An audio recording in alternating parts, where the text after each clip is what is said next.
You're no longer family. My Uncle Robert's voice shattered against the mahogany walls of the Fitzgerald estate as he pointed to the door while my small accounting error, a misplaced decimal that showed $10,000 instead of $100,000 in the quarterly report, lay circled in red on the conference table. 10 years later, I stood in that same room as Grandpa's lawyer read the will that revealed the family empire had never belonged to any of them. The question that made everyone's blood run cold was, if they didn't own it, who had been signing their paychecks all these years? "Pack your things, Natalie," Uncle Robert had commanded that day, his face purple with rage. A Fitzgerald doesn't make mistakes. Especially not mistakes that make us look like fools to our investors. It was a typo, I'd said quietly, 22 years old and trembling. The actual numbers were correct in the system. I can fix it in 5 minutes, the damage is done. Aunt Patricia slammed her palm on the table. The board meeting is in an hour. They'll think we can't even handle basic arithmetic. One mistake, I pleaded. In 3 years of perfect reports. One mistake too many, my father said, not meeting my eyes. David Fitzgerald, the man who'd once taught me to ride a bike, wouldn't even look at me. The family has voted. You're out. Dad, please. Don't. He turned away. You've embarrassed us all. Security will escort you out. And they did. 2 guards walked me to my desk, watched me pack my personal items, a cactus, a photo of my late mother, my coffee mug that said, "World's okayest accountant," and marched me out like a criminal. My key card was deactivated before I reached the parking lot. That night, I'd sat in my studio apartment, staring at my phone, waiting for someone, anyone, to call. To say it was too harsh. To offer forgiveness. Nobody called. Not that day. Not that week. Not that decade. I was erased from the Fitzgerald family as efficiently as my decimal point error. Christmas cards stopped. Birthday acknowledgments vanished. When I ran into cousin Sarah at a coffee shop 2 years later, she looked through me like I was transparent. "We don't associate with failures," she'd said when I tried to speak. Uncle Robert made that clear. So I built my own life. Started at the bottom of a small firm. Worked 60-hour weeks. Got my CPA. Then my MBA. Rose steadily through larger firms until I made partner at Coleman & Associates, one of Seattle's most prestigious accounting firms. I never used the Fitzgerald name. Never mentioned the family business.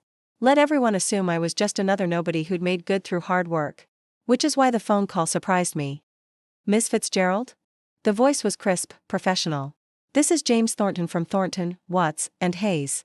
I'm handling your grandfather's estate." "I think you have the wrong person," I said carefully. "I haven't been a Fitzgerald in a decade." "Nevertheless, Reginald Fitzgerald specifically named you in his will. Your presence is required at the reading tomorrow, 2 p.m., at the family estate." "They won't want me there." "What they want is irrelevant. Your grandfather's instructions were explicit. Will you attend?" I almost said no. 10 years of silence had built walls I wasn't sure I wanted to breach. But Grandpa, he'd been in Europe when they'd exiled me. Had he even known? "I'll be there." Walking through those doors again felt like time travel. The same marble floors. The same portraits of stern Fitzgerald ancestors. The same conference room where they'd destroyed my life over a misplaced decimal. They were all there. Older, grayer, but with the same superior expressions that crumbled when they saw me. "What is she doing here?" Robert demanded. "I invited her," Mr. Thornton said mildly. "Shall we begin?" I took the only empty chair, at the far end, naturally. The failure spot. "Before we proceed," the lawyer continued, "I should note that Mr. Fitzgerald insisted this will be read in its entirety, with all parties present. Anyone who leaves forfeits their inheritance." That kept everyone seated. "I, Reginald Fitzgerald, being of sound mind and body, do hereby make this my last will and testament. First, I must address the elephant in the room, or rather, the niece you all pretended didn't exist." Uncomfortable shifting around the table. 10 years ago, while I was handling our European expansion, you expelled Natalie for a minor clerical error. You told me she'd stolen money. It took me 8 years to discover the truth, that her only crime was a misplaced decimal point. She embarrassed the family. Robert protested. "I imagine Robert is protesting right now," the lawyer read, causing my uncle to snap his mouth shut. He always was predictable. "What none of you knew, what I kept hidden for 60 years, is that you do own the Fitzgerald empire. You never did." Stunned silence. "The company belongs to the Fitzgerald Trust, established by my father in 1963. I am merely the trustee. The CEO, the board, all employees, you work for the trust, not the family. And per the trust documents, I have the sole right to name my successor." But I'm CEO." Robert sputtered. "I've run this company for 15 years. "Yes, Robert, you've run it. Into the ground, mostly. Our stock has declined 30% under your leadership. Our reputation is in tatters. And why? Because you value bloodline over competence, arrogance over ability. Patricia was white-knuckling her pearls. Daddy wouldn't. Patricia, dear, I would and I did. Which brings me to the distribution. To my son David, who couldn't defend his own daughter, I leave my vintage car collection. May you find the backbone to drive them. My father flinched. To Robert, who values family honor above family, I leave my library of first editions. Perhaps reading about better men will inspire you. To Patricia, who judges everyone by their mistakes, I leave my art collection. Note that most masterpieces were created by people who failed repeatedly. To the various cousins and relatives who participated in Natalie's exile, I leave token amounts listed in Schedule A, consider it severance pay. Severance? Multiple voices erupted. To Natalie. The room held its breath. I leave everything else. The houses, the investments, the overseas accounts. More importantly, I name her sole trustee of the Fitzgerald Trust. She will own nothing directly, the trust owns it all, but she will control everything. The company. The board seats. The hiring and firing. All of it. The explosion was immediate. This is insane. She's not even family. We'll contest this. Mr. Thornton waited for quiet. There's more. I know you'll threaten legal action. Save your money. I've had 3 psychiatric evaluations, video depositions, and ironclad documentation. Also, Natalie, check Swiss account number ending in 4791. I've been monitoring your career. Proud of you, kiddo. Now, why would I do this? Simple. You banished someone for a decimal error while you've been making million-dollar mistakes for years. Robert's failed expansion cost us $50 million. Patricia's vendetta against the unions cost another $30 million. David's refusal to modernize our systems has us hemorrhaging talent. But Natalie? She made partner at Coleman. She saved Brennan Industries from bankruptcy. She's consulted for Fortune 500 companies. All without using the Fitzgerald name or connections. She built her success on merit, while you've coasted on inheritance. This won't stand, Robert said coldly. She's not a real Fitzgerald. I finally spoke. You're right. I'm not. They all turned to stare. I haven't been a Fitzgerald since you threw me out. I'm Natalie Coleman now. I took my maternal grandmother's name. I built my life without you, and I'm happy to continue doing so. Then why are you here? Patricia demanded. Because Grandpa asked me to come. But I don't want your company or your money. I looked at the lawyer. Is there a provision for declining the trusteeship? You're bluffing, David said, the first words he'd directed at me in a decade. Am I? I have a career I love. Partners who respect me. Clients who value accuracy over bloodlines.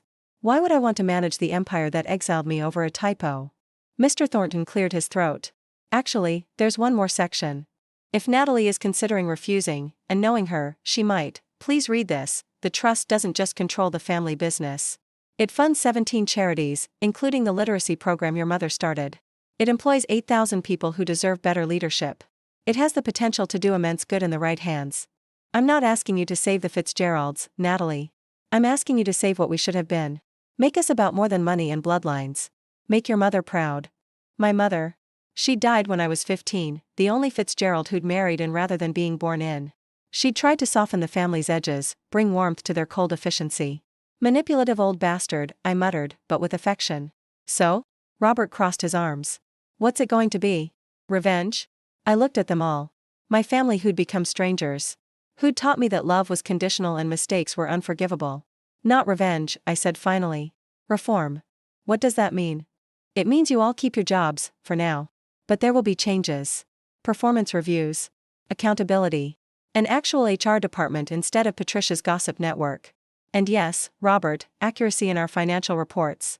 You can't. I can. I will. The trust documents give the trustee absolute authority. I stood. I'll be bringing in my own team to audit everything. Cooper, Davis, and Yanez, you might have heard of them. They specialize in forensic accounting. Patricia gasped. They're the ones who uncovered the Brennan Industries fraud. Different case, but yes. They're thorough. I headed for the door, then paused. Oh, and that decimal point error 10 years ago? I found 17 similar mistakes in the reports you filed after I left. The only difference is that your errors cost the company millions, while mine cost nothing but your pride. Where are you going? David called out. Back to my life. I'll return Monday to begin the transition. Try not to burn the place down before then.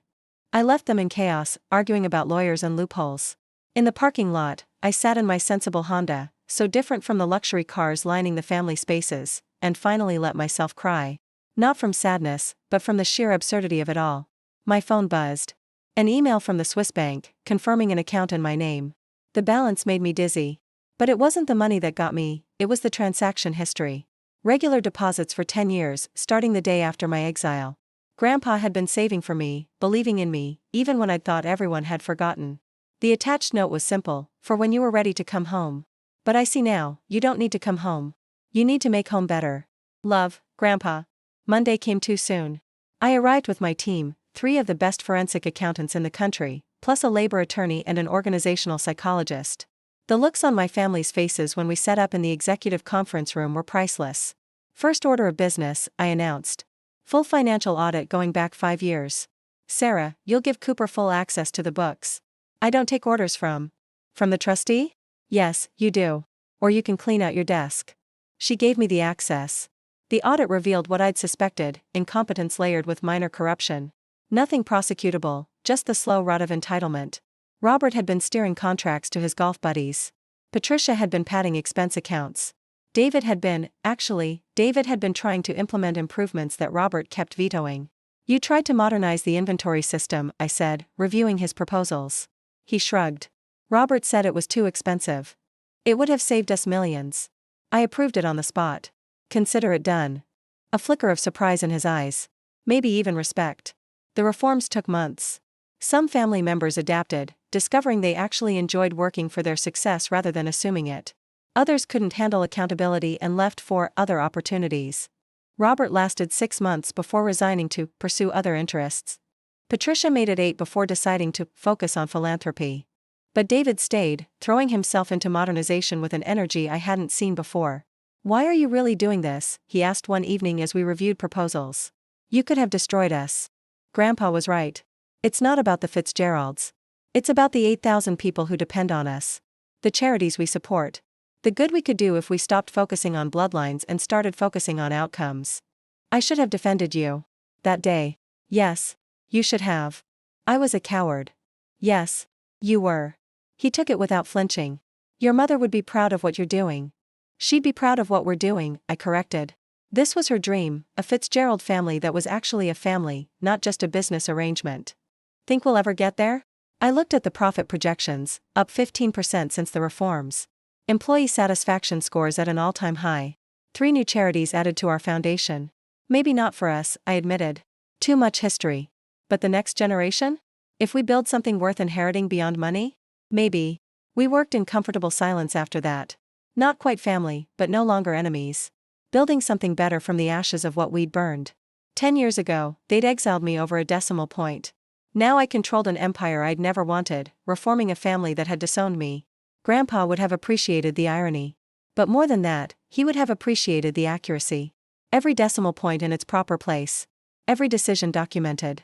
Every success earned rather than inherited. The Fitzgerald empire was finally running like a real business instead of a family fiefdom. And all it had cost was 1 misplaced decimal point and a decade of exile. Sometimes the best revenge isn't proving them wrong. It's proving yourself right. Then using that proof to make them better than they ever imagined they could be. Even if they kicked you out first. Especially then.